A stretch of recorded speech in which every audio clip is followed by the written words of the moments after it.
I've worked as a nurse in multiple hospitals and facilities. Before the current hospital I work at, I worked at a geriatric hospital 30 minutes from my house.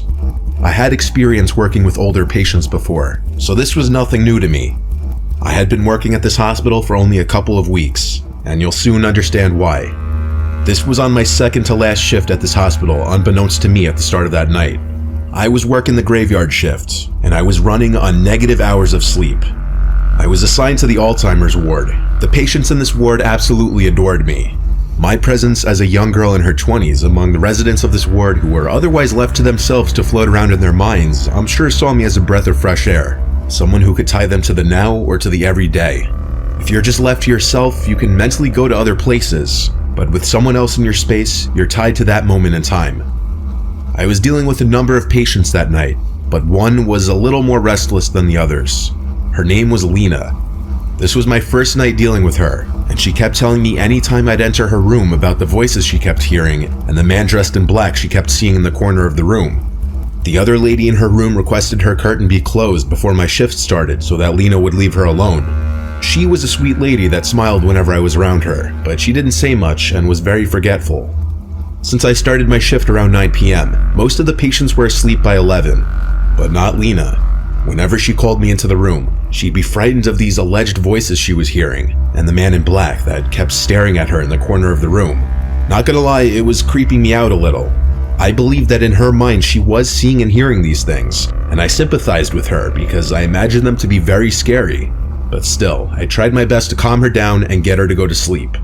I didn't want to turn on the TV to calm her down because I wanted to be courteous of the other patient in the room. I held Lena's hands and told her it's okay, to breathe and to relax. I reminded her that she wasn't here alone, and I was always just a call away. This seemed to do the trick. Lena relaxed for a while, and the next time I came in the room, she was asleep. Once most, if not all of the patients are asleep, the night goes much slower. Time almost moves in reverse. An hour or two later, I was in the linen room stocking my cart when I heard something in the room. It was a relatively small, dead quiet room. I had the door closed too. That's why hearing another noise was weird. I turned, saw nothing, and resumed stocking my cart. Then I felt what I can only describe to be a hand on my shoulder.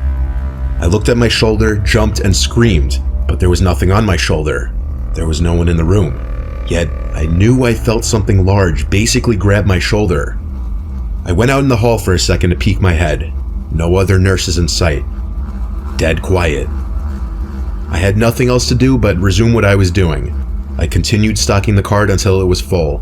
Then I turned to face the door, and I fell to the floor and started screaming as my heart was immediately in my throat. There was a man dressed in black standing outside the door, looking through the glass, smiling. My screams were loud enough to wake the entire ward. The man disappeared out of sight through the glass window of the door. Seconds later, the door opened and one of my fellow nurses came in to help me off the floor as I was hysterical. I asked her if she saw the man dressed in black. Her response was, "What man? There's no one else here." We checked all the rooms in the ward. There wasn't anybody dressed in black in there. My screams woke Lena from whatever light sleep she must have been in, and when I came into her room, she started talking of the voices. This time the screams, which she didn't know were my screams. I asked her what this man in black looked like, if he was smiling. And she looked at me, and I noticed her eyebrows point down, as her expression changed to look the most focused I'd seen her the entire day. She asked, "How did you know?" And even with my heart still racing, I felt it skip a beat as she said this. She started screaming now, screaming, "Get me out of here, he's coming." The other nurses came in and tried to calm her down. I was switched to a different ward that night with someone else, and I eventually ended up going home early because I was just so freaked out. I texted the head nurse the next day that my next shift would be my last, that the experience traumatized me and that I didn't really want to be in that building anymore. I got as friendly of a response as I could have hoped for. I've never been diagnosed with anything, nor have I ever dealt with hallucinations of any kind. I'm aware of the effects of lack of sleep, but this was next level.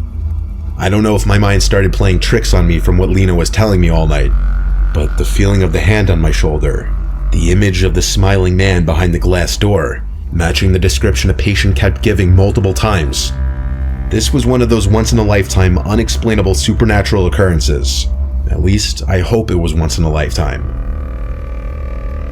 Before the next story, I want to thank Guardio for sponsoring this video. Stories like the ones you hear on this channel are the reason why you need to be vigilant of your surroundings, but many people spend a majority of their time on the internet, so it's also important to be vigilant regarding your safety browsing the web. Guardio is an easy-to-use browser extension that, simply put, keeps you safe from scams and identity theft, so that you can do what you do online without worrying.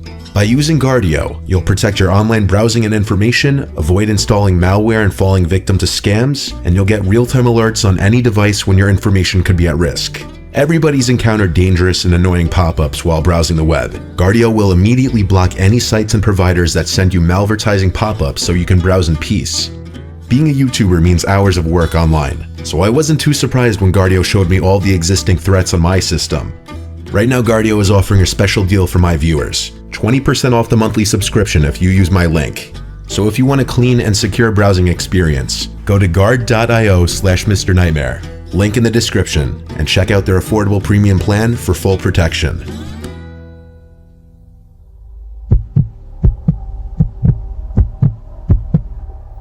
Three years ago, I contracted bacterial meningitis. I live in South Florida. I don't believe there was an outbreak going on or anything, so I'm not sure how I caught it or who I could have caught it from. I started developing really bad symptoms: painful headaches, confusion, sleepiness, nausea, and lack of appetite. But when the hallucinations started, that's when I knew I had something really serious. Laying sick in bed while my husband was at work, I heard a child's voice call Mom from downstairs. Mom! We don't have any kids. I dragged myself out of bed to look down the stairway to call my husband's name. Of course, he didn't answer because he was at work. The headache I had from standing was too much, so I went back to bed. For a second time, I heard a voice call from downstairs. It said hello. Hello. I picked up the phone and called my husband, freaking out to him into the phone that I was hearing a scary child's voice from inside the house, and that I thought I was hallucinating. He heard how distressed I was over the phone, and so he left work early to bring me to the hospital. While waiting for him to get home, I changed out of my pajamas, and while doing so, I had to run to the bathroom to throw up. As I was mid-throwing up, I heard another voice from outside of the bathroom. I couldn't hear what it might have said, nor could I tell if it sounded the same as the other voice I heard.